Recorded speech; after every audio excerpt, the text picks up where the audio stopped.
வணக்கம் மக்களே. அண்மையில கோபிநாத்துடைய ஒரு வீடியோ ஒண்ணு பார்த்தேன். அந்த வீடியோவில சிங்கப்பூர்ல இருக்கின்ற பல தமிழ் பெண்கள பற்றி காட்டப்பட்டிருந்தது. அதில் என்ன தமிழ் பெண்கள் அப்படின்னு பார்த்தா, அவங்க சீனர்கள். ஆனால் அவர்கள் தமிழ் கலாச்சாரம், தமிழ் அடையாளத்தோட வாழ்வதாக சொல்லப்பட்டது. அப்ப அவர்கள் அப்படி ஆனார்கள் அப்படின்னு சொல்லி பார்க்கைக்க, அவர்கள வளர்த்தது தமிழ் தாய் தந்தர்கள் அப்படின்னு சொல்லப்பட்டிருந்தது. அவர்கள் பிறந்த சில நாட்கள்லேயே அவர்கள் தமிழ் பெற்றோர்களுக்கு குடுக்கப்பட்டிருப்பதாக சொல்லப்பட்டிருந்தது. இது எப்ப நடந்திருக்குன்னு சொன்னால் 1940களில் இருந்து 50, 60, 70களில் இந்த சம்பவம் தொடர்ச்சியாக சிங்கப்பூர், மலேசியாவில் நடந்திருக்கின்றது. சீன குடும்பங்கள் அவருடைய வறுமை அல்லது வேறு காரணங்களுக்காக அவருடைய பெண் குழந்தைகளை இந்த மாதிரி சிங்கப்பூர், மலேசியால இருந்த செல்வந்தமான நிர்வாக திறன்கள்ல அதிகமாக பெரிய இடங்கள்ல வேலை செய்து கொண்டிருந்த ஜாழ்ப்பாணத்தை பின்புலமாக கொண்ட தமிழ் குடும்பங்களுக்கு அவருடைய பெண் பிள்ளைகளை கொடுத்திருந்தார்கள். அங்கு வளர்க்கப்பட்ட அந்த பிள்ளைகள் தான் இந்த கோபிநாத்துடைய அந்த வீடியோல சொல்றார்கள். எல்லாருமே நீங்க பார்த்தா தெரியும், 70 வயசுக்கு மேலே பயங்கரமான ஸ்மார்ட்டாக நல்ல ஜாலியாக தமிழ் யாழ்ப்பாண தமிழ்ல சிரிச்சு கொண்டே காய்ச்ச அந்த வீடியோ நீங்கள் பார்த்திருப்பீர்கள். பார்க்காதவர்கள் கட்டாயம் அந்த வீடியோவை பார்த்துக்கொள்ளுங்கள். நாங்கள் இங்கே தான் சில விடயங்களை சொல்ல போகிறோம். மிக முக்கியமான பல விடயங்கள் கூட சொல்லிக்கொள்ளலாம். எப்படி யாழ்ப்பாண தமிழர்கள் சிங்கப்பூர், மலேசியாவுக்கு போயிருக்கிறார்கள் அப்படின்னு சொல்லி பார்த்தா, ஆரம்பத்தில் பிரிட்டிஷ்காரங்கள்லாம் எல்லா இடத்தையுமே ஆண்டுருக்காங்க. இலங்கையில இருந்து இந்தியா, வேறொரு பல நாடுகள், சிங்கப்பூர், மலேசியான்னு சொல்லி எல்லாமே அவர்களுடைய கட்டுப்பாட்டில் இருக்கீங்க. அவர்களுக்கு யாழ்ப்பாண தமிழர்களுடைய அந்த நிர்வாக திறன் மிக வெகு வெகு மிக நல்லா இல்ல கவர்ந்திருக்கிறது. அப்ப அவர்கள் இலங்கையை தாண்டி, இலங்கையிலும் அதிகமாக அந்த காலங்களில் பிரிட்டிஷ்காரங்களில் தமிழர்களை தான் நிர்வாகத்துக்கு பயன்படுத்தி கொண்டார்கள். அதே போல சிங்கப்பூர், மலேசியா போன்ற பல பிரிட்டிஷ்கள் ஆண்ட அந்த நாடுகளிலேயும் அவர்கள் ஜாழ்ப்பாண தமிழர்களையே பயன்படுத்தி கொண்டார்கள். டாக்டர்ஸா இருக்கட்டும் சரி, லாயர்ஸா இருக்கட்டும் சரி, கிளார்க்கா இருக்கட்டும் சரி, லைப்ரரியனா இருக்கட்டும் சரி, இந்த மாதிரி பல இருக்கணும். அதே போல அரச நிர்வாகங்களையும் பல உயர்மட்ட பொறுப்புகளை ஜாழ்ப்பாண தமிழர்கள் ஏற்று கொண்டிருந்தார்கள். அந்த வகைதான் சிங்கப்பூர், மலேசியாவில் அப்படி இருந்த குடும்பங்கள் தான் இந்த மாதிரி பெண்களை வளர்த்திருப்பதாக சொல்லப்படுகிறது. உங்களுக்கு தெரியும், சிங்கப்பூர்ல அரச நிர்வாகம் மிகப்பெரிய ஒரு கட்டுக்கோப்பான ஒரு விஷயம். 3ஆம் உலக நாடு அப்படி என்று சொல்லி இருந்த சிங்கப்பூரை சில ஒரு 10 அல்லது 20 வருடங்களுக்குள்ள 1ஆம் தரத்துக்கு மாத்தி அது ஒரு வேற விதமான ஒரு உலகத்தின் சக்தி வாய்ந்த பொருளாதார மையமாக அந்த நாட்டை உருவாக்கி கொடுத்ததுக்கு பின்னால ஜாழ்ப்பாண தமிழருடைய பங்களிப்பும் அவர்களுடைய அந்த நிர்வாக திறனும் கணிசமான அளவு உதவி செய்து அப்படின்றத சொல்லிக்கொள்ளலாம். சிங்கப்பூருடைய தந்தை லீ குவான் யூ கூட இலங்கையுடைய விவகாரங்கள், இந்த போர் சம்பந்தப்பட்ட விடயங்கள் கதை கேட்க ஜெஃப்னா தமிழ்ஸ், அதாவது ஜாழ்ப்பாண தமிழர்கள் அப்படின்றத சொல்லிக் கொள்வார். காரணமே அவர் அதை விளக்கமாக, அதாவது அவருக்கு அந்த சரியாக குறிப்பாக தான் சரி என்றதே தெரிஞ்சிருக்கிறது. லீ குவான் யூ நெருங்கிய நண்பர் தான் சிங்கப்பூரினுடைய அந்த முதல் சட்ட எழுத்து மூலத்தையும் சிங்கப்பூருடைய வெளிநாட்டு அமைச்சுக்கூடிய அவ்வளவு விஷயத்தையும் ஒரு ஆவணமாக எழுதினதும் அதை பின்னால் இருந்து இயக்கினதும் அப்படின்னு சொல்லி சொல்வார்கள். அவர்கள் தான் அந்த லீ குவான் யூ உட்பட இருந்த ஆரம்பத்தில் இருந்த குழுவில் இருந்த யாழ்ப்பாண தமிழர்களும் தான் சிங்கப்பூருடைய இன்றைய வளர்ச்சி வரைக்குமே மிகப்பெரிய ஒரு விதைகளை அன்றைய காலத்திலேயே போட்டோம்னு சொல்லி சொல்லப்படுகிறது.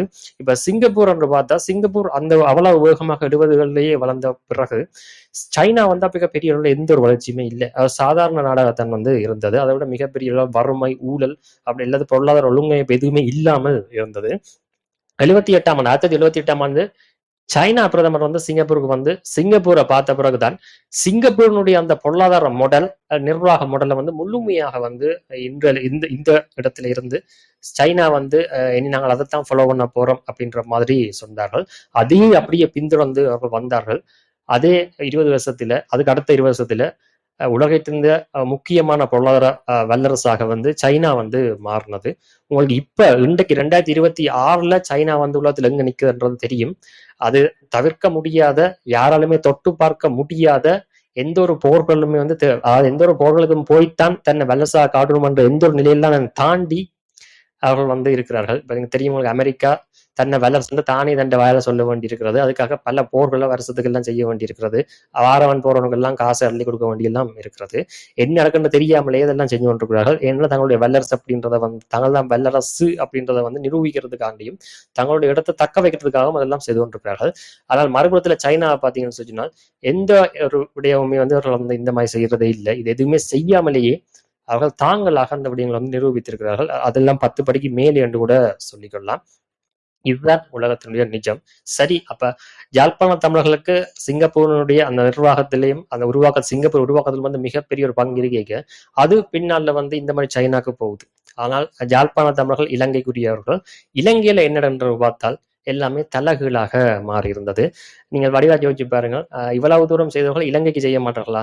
சிங்கப்பூர், மலேசியான்னு போற இடங்கள்லயே வந்து இவ்வளவு தூரம் நாட்டை டெவலப் பண்றதுக்கு தங்களுடைய முழுமையான தியாகத்தை கொடுத்தவர்கள், உதவியை கொடுத்தவர்கள். ஏன் இலங்கையை கைவிட்டாங்கன்னு சொன்னா, இலங்கை கைவிடையில. இலங்கை தான் எங்களை வந்து கைவிட்டது. எப்படி? இந்த தனி அதாவது தனி மொழி கொள்கை அப்படின்றது சிங்கள மொழி மட்டும் அப்படின்னு சொல்லி சுதந்திரத்துக்கு பிறகு கொண்டு வரப்பட்ட விடயங்கள். இன்று வரைக்குமே வந்து சிங்கள மக்கள் மத்தியில் ஒரு கருத்து இருக்கிறது. பிரிட்டிஷ்காரர்கள் வந்து வேணுமென்றே தங்களை விட யாழ்ப்பாண தமிழர்களுக்கு அதிகமான பதவிகளை கொடுத்து தங்களை வந்து துவேசமாக நடத்தி விட்டார்கள். அதுக்காகத்தான் நாங்கள் பழி வாங்கினாங்க, அதுக்காக தான் இப்படி எல்லாம் செய்கிறோம் அப்படின்ற மாதிரி சொன்னார்கள். ஆனால் அங்கே அது இல்லை விஷயம். யார் எங்க இருக்கிறார்களோ, அதாவது யாருடைய தகுதிக்கு ஏத்த வேலையை அங்க கொடுக்கப்படுதோ அங்க வந்து சரியான ஒரு சிஸ்டம் வேலை செய்யும். அந்த அமைப்பு நல்லா வரும். அந்த நாடு வந்து நல்ல சுபிட்சமாக வாரும்.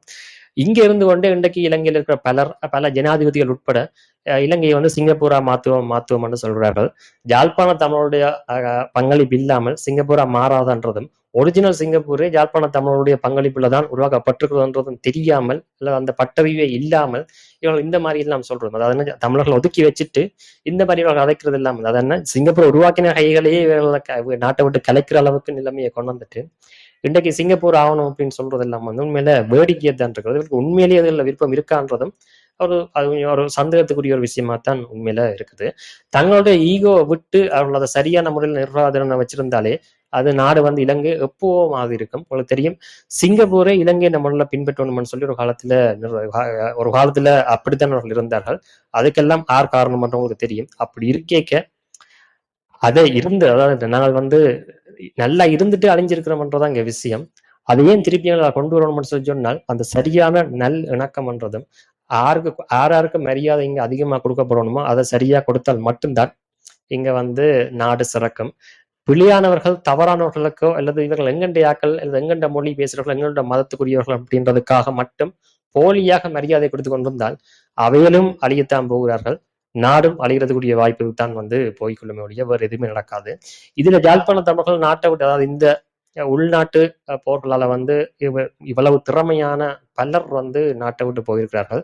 எத்தனையோ நாடுகள்ல வந்து இன்றைக்கு ஐரோப்பால இருந்து ஆஸ்திரேலியா வரைக்குமே பல இடங்கள்ல நிர்வாகங்கள்ல வந்து பட்டைய கிளப்புறாங்க தான் சொல்லிக் கொள்ளணும். அப்படி இருந்தாலும் அவர்களுக்குள்ளேயும் வந்து பலருக்குள்ள அந்த இயக்கம் இருக்கும். என்னென்றா, தங்களுக்கென்ற ஒரு நாடு, தங்களுக்கென்ற ஒரு தாய் நாட்டுல போயிட்டு தாங்களோட வேலையை சரியா செய்து கொள்ளணும். ஏன்னு சொன்னா அவங்க அந்த மனநிறைவுன்றது 100% பெருமான்றது தெரியாது. காரணம் வேற ஒரு நாட்டுல போயிட்டு. சரி, தமிழர்களை பொறுத்த வரைக்கும் வந்து இந்த மாதிரி பாக்குறவர்கள் இல்லை. அவர்கள் வந்து எப்பவுமே ஜாது ஊரே யாவரும் கேளீர் அப்படின்ற மாதிரி தான் அவருடைய மனம். எந்த உலகத்தில் எங்க போனாலுமே அவர்கள் எங்களுடைய சகோதரர்கள் தான், எங்களுடைய சக மனிதர்கள் தான். அவர்களுடைய அந்த நிர்வாகமோ அவர்களுடைய அரசாங்கமோ அவர்களுடைய நாட்டுக்கோ வந்து முடிஞ்ச வரைக்கும் உபத்திரம் இல்லாம இருக்கணும் அப்படின்றத வந்து அடிப்படையாகவே எங்களுடைய எடுத்துக்கொள்ற ஒரு விஷயம். அப்படி இருக்கேக்க நாங்கள் இந்த மாதிரியான ஒரு, அதாவது சொன்ன இலங்கையோ இல்லை இலங்கையில தமிழர்கின்ற ஒரு நாடோ இப்படி எல்லாம் சரியாக பார்த்தால் அதை உண்மையிலேயே அவர்கள் வந்து மிஸ் பண்றாங்கன்னு தான் சொல்லிக் கொள்ளணும். அது வெளியில அவர்கள் ஒரு பிஸியான வாழ்க்கையில இன்றைய காலகட்டத்தில் ஓடிக்கொண்டிருந்தாலும் உலகத்தின் பல மூலைகள்ல, ஆனால் அவர்களுக்குள்ள இதயத்தின் ஒரு ஓரத்துல கட்டாயம் அதுக்குரிய அந்த துடிப்பு வந்து இருந்து கொண்டுதான் இருக்கும். அது எங்களுக்கு அசைக்க முடியாத நம்பிக்கை. இது சம்பந்தமாக உங்களுடைய கருத்துக்கள் இருந்தால் கமெண்ட் செக்ஷன்ல தெரியப்படுத்துங்க. நன்றி.